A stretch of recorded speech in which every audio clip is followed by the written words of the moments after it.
சொல்லியிருக்கக்கூடிய வார்த்தைகள்னு வச்சுக்கோங்களேன். இதை பார்க்கும்போது எவ்வளவு மாயாஜாலமான ஒரு கட்டிடங்களை எழுப்பி வந்தது திமுக. அவங்களுடைய சன் நியூஸ்லாம் இன்னைக்கு மயான அமைதியில் இருக்காங்க. இந்த செய்தியெல்லாம் பற்றி எதுவுமே அவங்க வெளியிடவே இல்லை. நொடிக்கு நொடி விஜய் அவர்கள் தவறானவர், அவர் ரொம்ப தப்பு செஞ்சிட்டார், அவர் தலைமை பண்புக்கே லாய்க்கில்லாதவர் அப்படின்னு சொல்லி நீதி அரசு சொல்லிட்டார் அப்படின்னு சொல்லி நொடிக்கு நொடி போட்டுட்டு இருந்தாங்க பார்த்தீங்களா. இன்னைக்கு போய் அந்த நொடிக்கு நொடி ஏதாவது செய்தி வெளிவந்திருக்கான்னு பாருங்களேன். ஒரு செய்தி கூட வெளியில் வரல. என்னையா நினைக்கிறீங்க? மக்கள் அவ்வளோ முட்டாளு நினைச்சிட்டு இருக்கீங்களா? நீங்க செய்யறதெல்லாம் மக்கள் பொறுத்துட்டு போயிடுவாங்க அப்படின்னு நினைச்சிட்டு இருக்கீங்களா? மக்கள் இதெல்லாம் யோசிக்கவே மாட்டாங்கன்னு நினைச்சிட்டு இருக்கீங்களா? நாங்க இதெல்லாம் பத்தி கேள்வி கேட்க மாட்டோம், நீங்க மன்னர் பரம்பரை அப்படின்னு சொல்லி யோசிச்சுட்டு இருக்கீங்களா?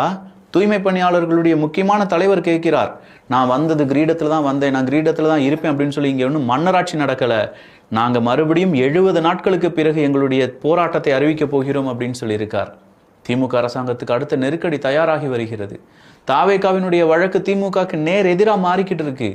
இப்படின்னு சொல்ற எல்லா இடத்திலுமே திமுகக்கு பேக் ஃபயர் ஆயிருக்கிறதுனால இன்னும் கொஞ்சம் பேர் அரெஸ்ட் பண்ணுங்கயா. இந்த திமுகக்கு எதிராக பேசிட்டான் அப்படின்னு சொல்லியும் சோசியல் மீடியாவில் கருத்துக்களை தவறா போட்டுட்டான் அப்படின்னு சொல்லியும் இன்னும் 4 பேர் அரெஸ்ட் பண்றீங்கன்னு வச்சுக்கோங்களேன், மக்கள் மறுபடியும் விழிப்படைந்து விடுவார்.